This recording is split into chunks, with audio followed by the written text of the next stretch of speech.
So Seabelo, you've just done a bit of meal preparation, and I'm interested in how for an athlete you go about your meal prep and planning your week eating. How much detail or how much planning do you do before a week ahead of a game day? Supplementation, what you eat, or just generally. Well, thank God for my girlfriend, because I'm really bad at that. So she kind of like facilitates the whole process. I wasn't really serious about cooking because I've stayed at SAS my whole life, right? When I was at the 7th, I stayed at SAS, we got meals prepared, so I was spoiled like rotten. And then you go out of SAS and you realize, oh my goodness, there's a world like this that exists and you know nothing about it. But I was quite lucky to meet up with a woman called Shirley at the Sports Science, and she's a dietitian.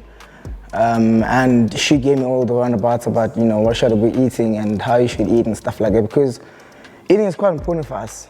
Even though we don't do that all the time, it's quite important because what you put in your body is what you can get out, right? Yeah. And if you put in the right stuff, you won't even need supplementing, which is what I'm not on right now, because I don't believe in supplements, because if you have the right intake of stuff, then you don't need to supplement anything.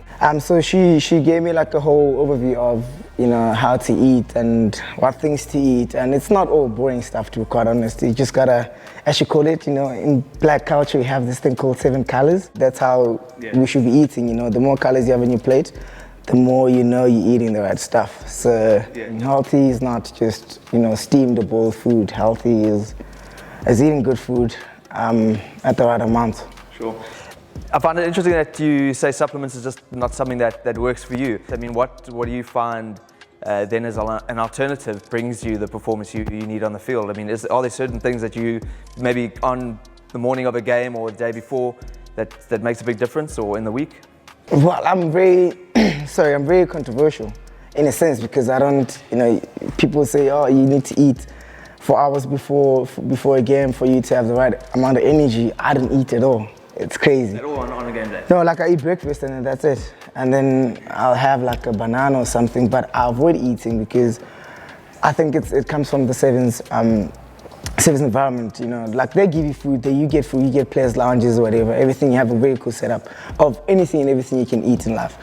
But because I was there and I was playing three games a day, I felt like I didn't want to be heavy because, as you say, speed is my asset. The heavier I feel, the slower I feel.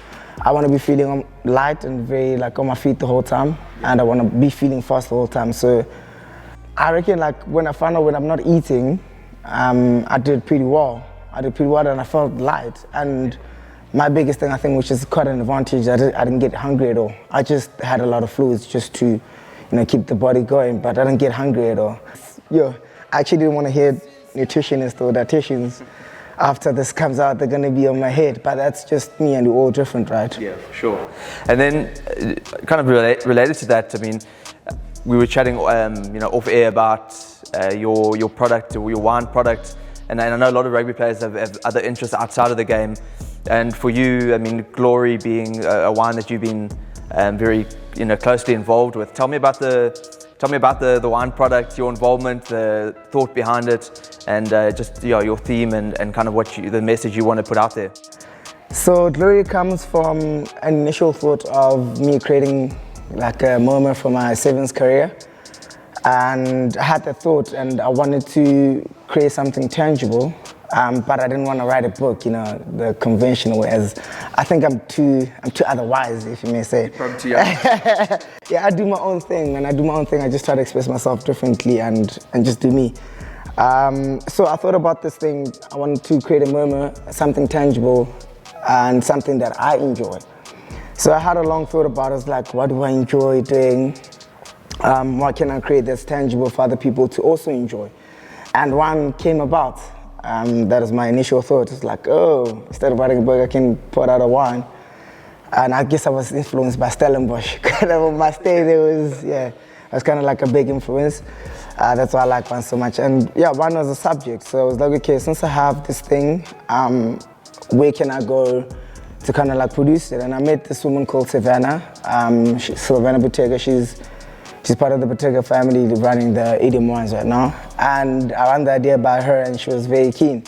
Luckily, they're very experimental in what they do. So they were like, yeah, okay, cool. and I told her about the whole story because she was like, oh, what type of wine do you want? I was like, Sylvana, if possible, I want 7 different flavors inside the wine because obviously we were talking 7s. And she was like, oh, cool project. And yeah, we took it upon ourselves to create this thing. Even the ingredients are kind of like bodied to kind of like tell Seabelo Senatla's story. So it kind of like tells the person that I am. And yeah, I don't know much about wine. I'm not a sommelier yet, but the ingredients do that. So I can't tell you in depth about that, but if we had to like unfold it, you'll hear about it because obviously that was their section. Sure.